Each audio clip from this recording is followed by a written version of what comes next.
Creativity is an addiction. Just face it. Call it what it is. Call it out. Understand it. Believe in you more than it, because it is going to take advantage of you at any time of the day, especially late at night when you're going, ooh. Yeah, your anxiety out of control. Creativity. Oh, and it's going to come up with every excuse on the planet.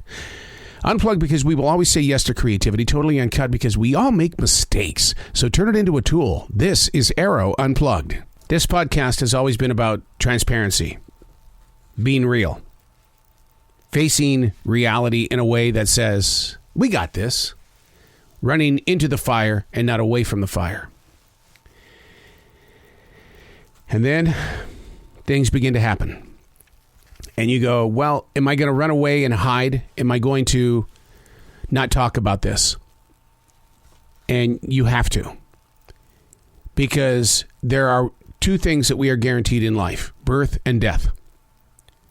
And very few people talk about the latter and how they deal with it personally. My studio, believe it or not, to my left-hand side, nearest my heart, if you really look at it and you break it down, you're going to go, my God, he is surrounded by death. The ashes of my brother Teddy and my mother, Dr. Ronald Mack, all 8 of my rescued dogs, their ashes are in here as well. You would think, oh my God, what a negative son of a bitch. But it's not, because I believe in continuation. I'm not even 24 hours into this journey, and I've lost my sister. We have talked about my sister so many times on this podcast, The Daily Mess, because living with her has always been a daily mess. And to hear that she has passed and God has welcomed her into his kingdom of love and peace, that was exactly what I thought when I heard the word. Finally, she found peace. I couldn't believe at 2:25 this morning that I was commanded to go to the pages, the daily writing, 2:25 a.m. If you could just see my handwriting. That writer who puts so much attention into how words are shaped and formed. And I remember one thing, I couldn't see. It didn't matter how many reading glasses I put on my eyes, I couldn't see. But yet, I kept hearing in my heart, then just write. Write, we'll figure it out later.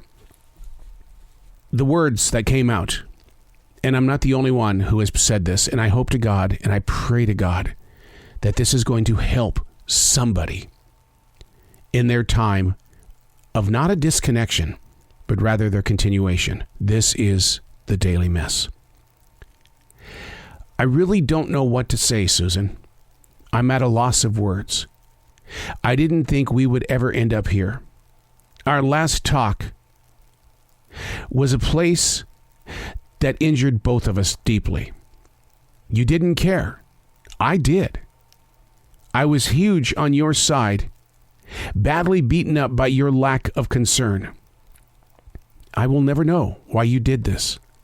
Wait, you're still that girl that can do no wrong. You hurt so many people in so many ways. We always felt you had a goal to do something, but we couldn't figure out what the end result was. I didn't mean to hurt you in 1985 when I left Billings to go to Carolina. I was chasing a childhood dream. Besides, where were you in my life at that time? The abortions that I had to go through with my first wife. And you say I hurt you? Really? You come to these pages, and I cannot be in anger. But I will tell you that your voice will not be silent on these pages. That's how much I love you. For I am deeply hurt by your loss. Yet I gain, knowing that you're going to be here in my heart. I know you're here. I feel you.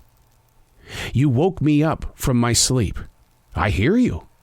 More than you ever knew, because we've always been connected. But you cannot and will not control me on these pages. You are with Mom and Dad and Teddy, And it's a place of spiritual truth and forgiveness.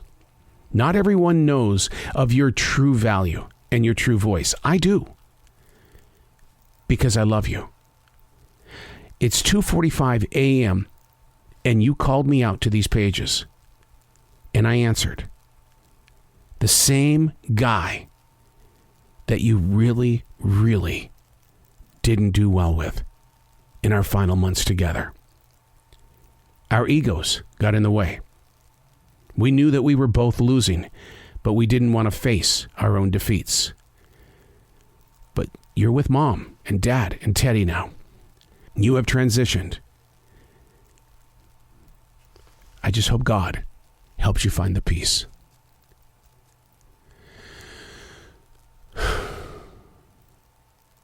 Too much? Was it enough? I'm not surrounded by death. I'm surrounded by continuation. And I know for a fact that my sister will make her voice present on future episodes. I know it. But the pages that you didn't get to hear were that of a bigger brother who said, but you will not bring your anger and your destruction to these pages.